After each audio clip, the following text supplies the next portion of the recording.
Shalom.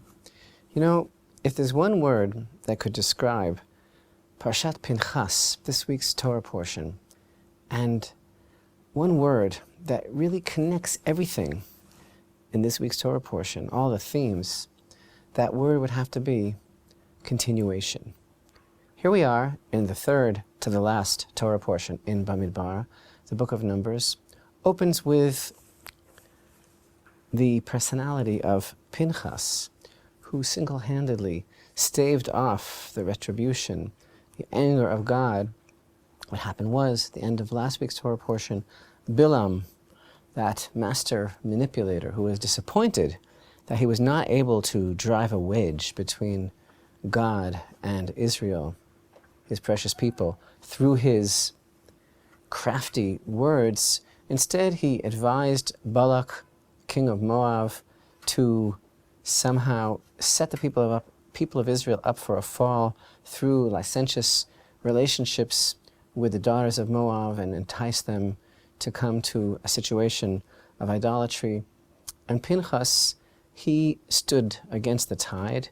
He acted with great courage and fortitude, and he dared to take a step out for the honor of God when there was this one person who was publicly desecrating the name of God by carrying on with a Moabite woman. Nobody knew what to do. Nobody knew how to react except for Pinchas. And actually, what Balak was really so deeply afraid of, the reason that he came to this conclusion that he should employ this type of subterfuge and this type of enticement, he was really afraid of the most was the unity of Israel. He looked at Israel. He looked at what they accomplished so far. He looked at their victories in the desert, and he said, if this is how powerful they are now, there'll be no stopping them when they come into their land and they are totally connected. They are fused together with their land. And at all costs, Balak sought to somehow disrupt that unity, the unity really of Israel and the God of Israel. And that was their motivation.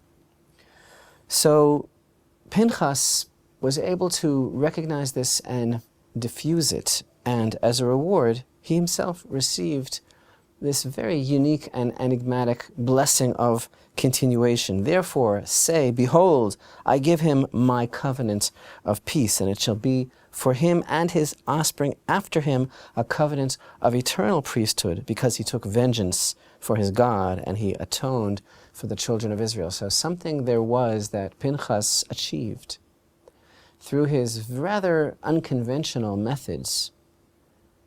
He achieved something for himself and his progeny forever, a new level of commitment, a new level of priesthood. And that theme of continuation, continuity, a guarantee of continuation, really continues throughout the entire portion. Of course, first we have the census, which now goes according to families. The family units of Israel is now ensured through the dedication of Pinchas and the continuation of the daughters of Tzelaphchad, their commitment to the land of Israel, the preparations that are going on now for coming into the land of Israel. We're coming to the conclusion of the book of Numbers. The book of Deuteronomy is a whole other story. It's Moshe's soliloquy. It's his parting words to his beloved people.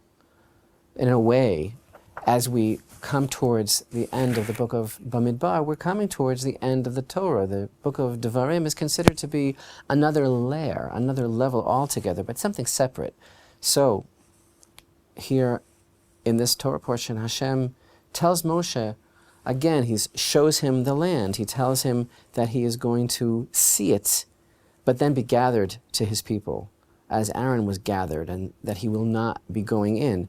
But Moshe asks Hashem to appoint a successor, again, concerned about the continuity, concerned that there always will be a leader to go before the people and to demonstrate on a personal level, to be a role model, to show how there must be a synthesis of the spiritual and the physical, and how the path that they will be walking will be guaranteed for them.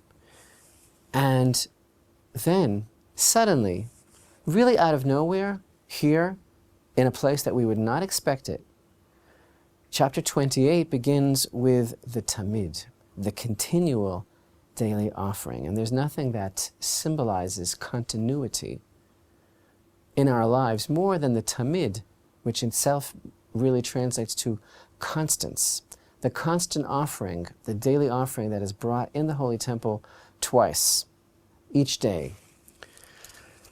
And we would have thought that the proper place for the instructions regarding the offerings in the Holy Temple, and by the way, we begin here with the Tamid, and then the Torah goes on to detail all of the Musaf offerings, the additional offerings that are brought on all of the special occasions in the Holy Temple, Shabbat and Rosh Chodesh, and then the festivals, Pesach, Shavuot, Yom Kippur, Sukkot, Shmini Atzeret.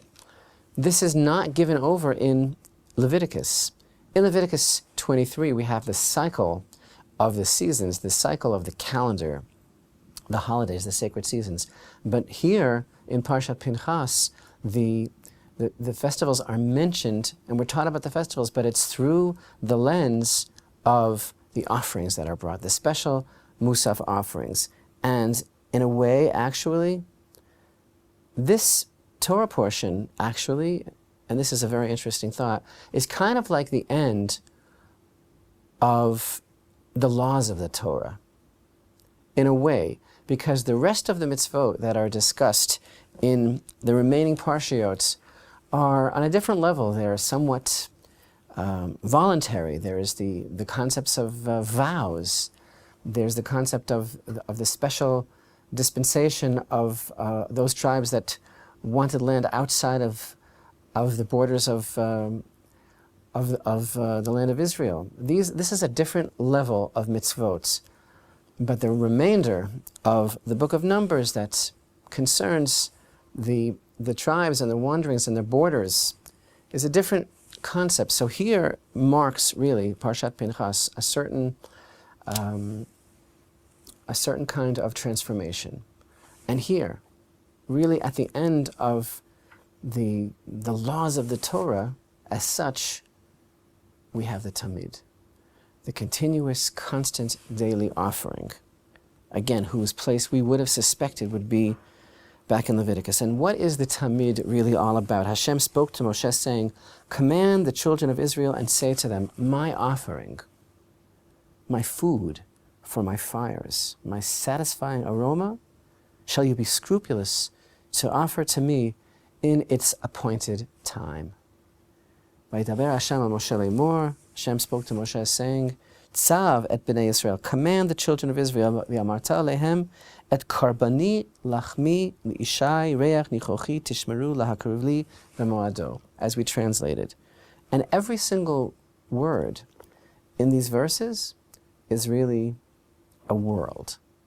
And what we're dealing here, we're dealing with the karbanot tzibur, the public offerings. And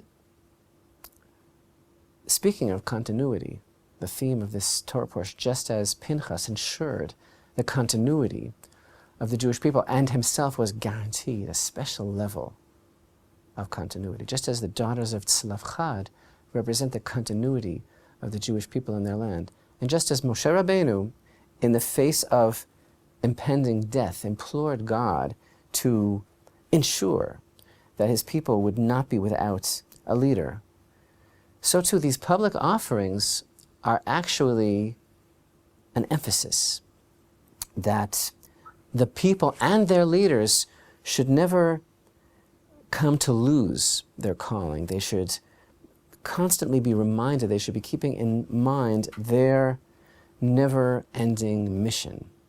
And these public offerings, they actually complement the appointment of Yehoshua for the continuation of God's work with the people of Israel that Moshe had begun. So in a way, in a manner of speaking here, Moshe Rabbeinu is handing over to the future, he's handing over his role to Yehoshua, and he's handing over the concept of the korbanot tzibur, the public offerings. And both of these things are, until now they've been entrusted to his care, the leadership and the Torah of the offerings, and now he is guaranteeing the continuity of the future. The Tamid offering, the daily offering, command the children of Israel and say to them, my offering, lachmi, my food. What is that? Hashem's food? Lachmi, my lechem, my bread, represents everything that we do in this world, all of our physicality, all of our connection to this world, how it is elevated and connected to Hashem. Ishai, through my fires, by elevating everything that we do through the fire of Sinai, the Torah itself, our commitment to God, by seeing everything in this world as being a gift from Hashem and understanding it and being able to extract from it its meaning only through the Torah itself as our life, that actually turns into the satisfying aroma, this constant process that is taking place, that we've spoken about so many times, when a man stands by the altar. And the Tamid offering, which is brought every day, is the very reason why the altar is erected in the Holy Temple. And really, when seen as it's being presented in today's Torah portion, it's really the reason for going into Eretz Israel. And of course, it's the reason for our existence, to produce that satisfying aroma. And what is that smell, as it were, metaphorically, that Hashem senses? It's not the smell of the korban, itself. Again, et karbani lachmi, my korban, my bread. The first word that's used here, again, the korban, coming close to Hashem. This word is like a mathematical equation. If we would just be looking at this sentence is like a mathematical equation. If we just be looking at this sentence conceptually, where every word is like a numerical value. Karbani, my korban, coming close to me. How do you come close to me? Lachmi, through realizing that my bread, everything that I give you in this world, all of the physical potential, everything that you can achieve in this world, Li'ishai, for my fire, as brought to me through the constant, ever refreshing fire of the reality of Sinai, of the Torah, of the only true reality of godliness being in this world. That brings about a state of a satisfying aroma for me, Hashem says, when you are constantly refining yourself, the Tamid, constantly refining yourself by subjugating the animal nature within you, by realizing, as we've said so many times, what goes through a person, the tremendously challenging and yet invigorating and yet life-giving process of bringing an offering and realizing this is the difference between me as a human being and an animal, that I can still turn around and become a man again. This itself is the guarantee of the continuation of the Jewish people. This itself is the antidote and the answer to all of the evil that Balak, through Bilam, sought to bring upon the children of Israel. And this is what Pinchas perceived. This has got to stop, he said. We are not lawless biological organisms that could give in to every lust and every desire. No, we have a mission. It's a never-ending mission. It's a never-ending calling. It's the Tamid. It's every day. And that's why it's being placed right here. And you shall be scrupulous to offer it to me in its appointed time. The Tamid itself is called Moed. This is unbelievable. The parasha then begins to describe the musaf, additional offerings, and the additional offerings always bespeak a higher level of sanctity, that are brought on the Moadim, on Shabbat, on Rosh Chodesh, on Pesach, Shavuot, Sukkot, Shmini Atzeret. These days are called Moed, an appointed time, a meeting time, because Moed always signifies some point in history which was life-changing. Moed signifies a time when something happened that proved to the whole world that God exists. And that's why we keep those dates.